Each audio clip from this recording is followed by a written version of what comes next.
Assalamualaikum guys, selamat datang ke SRTV.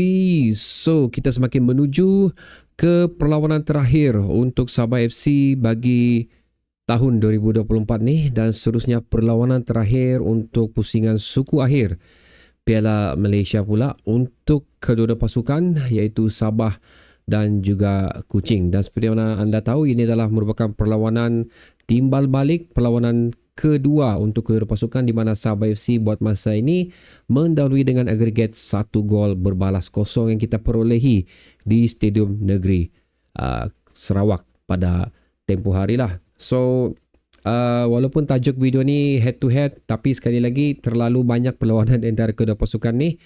So aku lebih ingin bercerita secara freestyle lah. Okay, lebih kurang macam tu untuk perlawanan timbal balik ni lah. So basically bagi aku ini adalah merupakan satu perlawanan yang cukup penting kerana kita masih lagi belum berada di kedudukan yang cukup selesa untuk menerajui perlawanan ni, apatah lagi untuk ke pusingan seterusnya. Tapi walau macam mana pun kita sudah sebelah kaki lah untuk ke perlawanan separuh akhir pula bagi saingan Piala Malaysia 2024-2025 ni. Dan antara benda yang ingin aku katakan di sini, menceritakan di sini adalah adakah pemain kita yang mengalami injury untuk persediaan perlawanan ni? Itu belum lagi ada sebarang maklumat yang boleh aku kongsikan. InsyaAllah aku akan keluarkan sebelum 90 minit sekiranya ada update terkini untuk status pemain Sabah FC, especially Pak Tesu. Ramai anda yang bertanya mengenai status Pak Tesu. Walaupun aku telah ulangi di beberapa video sebelum ni, tetapi tetap juga soalan yang sama aku lihat di ruang komentar. So aku beri jawapan di sini. Pak Tisu ada di sesi latihan bersama skuad Sabah FC. So far daripada gambar yang dikongsikan, aku tengok Pak Tisu tidak pernah miss satupun latihan bersama Sabah FC. Tapi rasanya beliau belum cukup layak untuk berada di kesebelasan utama ataupun disenaraikan di dalam pasukan Sabah FC untuk beberapa perlawanan sebelum ni, dan kemungkinan besar juga untuk perlawanan seterusnya kerana aku merasakan kecergasan beliau belum berada di tahap yang sepatutnya.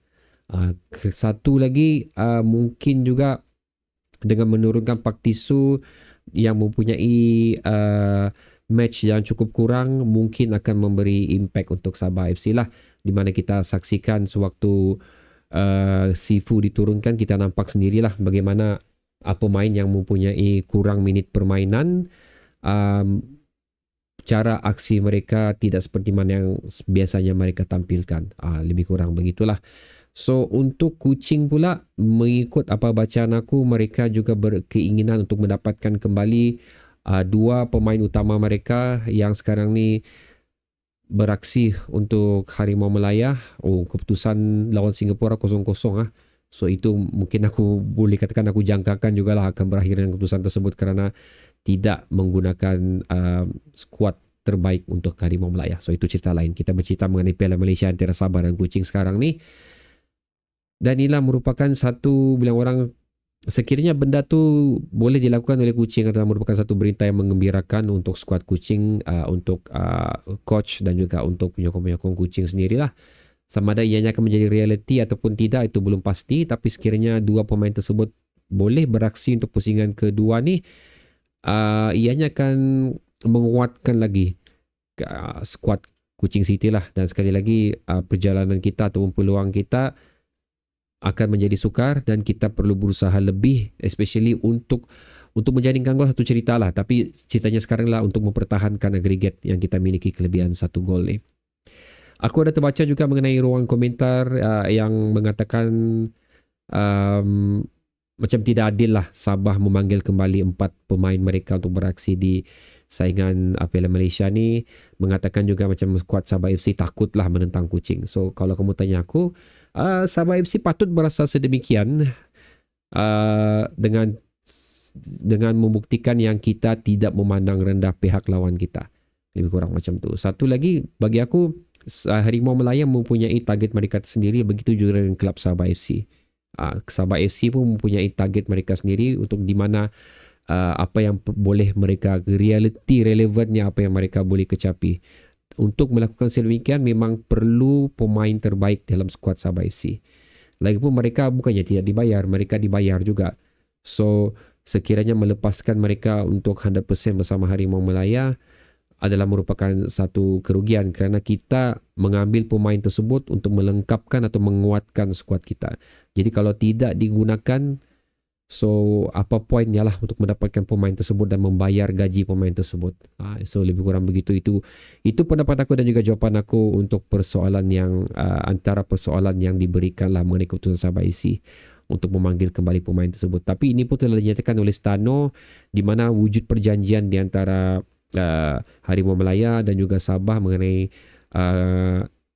penggunaan pemain tersebut di mana mereka telah bersetuju untuk melepaskan pemain tersebut kepada Sabah FC bagi perlawanan Piala Malaysia. So perjanjian itu sudah awal dilakukan.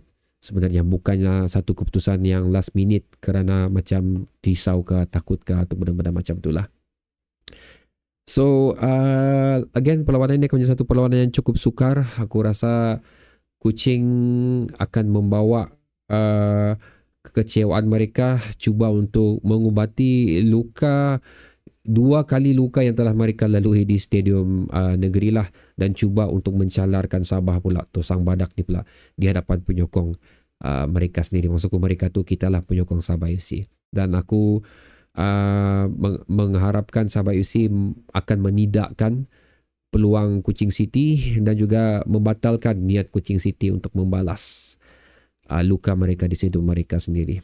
So aku menganggarkan juga, walaupun aku katakan susah apatah lagi untuk menjaringkan gol, tapi sudah pasti apabila bertemu dengan Kuching City perlawanan derby ini, kita tidak akan kemarau gol hasil daripada beberapa derby sebelum ni pun. So sudah pasti akan ada lagi jaringan yang boleh dilakukan pada perlawanan ni. Dan kalau ikut rekod Sabah FC menentang Kuching ni, kita pernah membolosi mereka sebanyak 4 gol sebelum likas. Tapi walau macam mana pun pada perlawanan tersebut juga mereka telah membolosi kita sebanyak 3 gol. Semua gol yang dilakukan cukup adil. Jadi aku menganggarkan boleh jadi pada perlawanan ni akan terjadi 3 gol, di mana Sabah 2 dan juga Kuching City 1, dan kita akan marah ke pusingan separuh akhir. Itu adalah andaian aku lah bagi perlawanan ni. Jadi bagaimana pula pendapat anda? Sila tekannya di ruang komentar di bawah. Dan untuk just mau share dengan kamu, kemungkinan besar video 90 minit aku mungkin tidak akan keluarkan kerana aku akan bercuti buat sementara waktu lah. I need a break jugalah. Tapi aku cuba cari masalah. Kalau tidak ada video tu, aku mohon maaf. Kita terus ke video perlawanan, ulasan perlawanan. Itu sajalah. Jadi bertemu lagi di video akan datang guys. Assalamualaikum.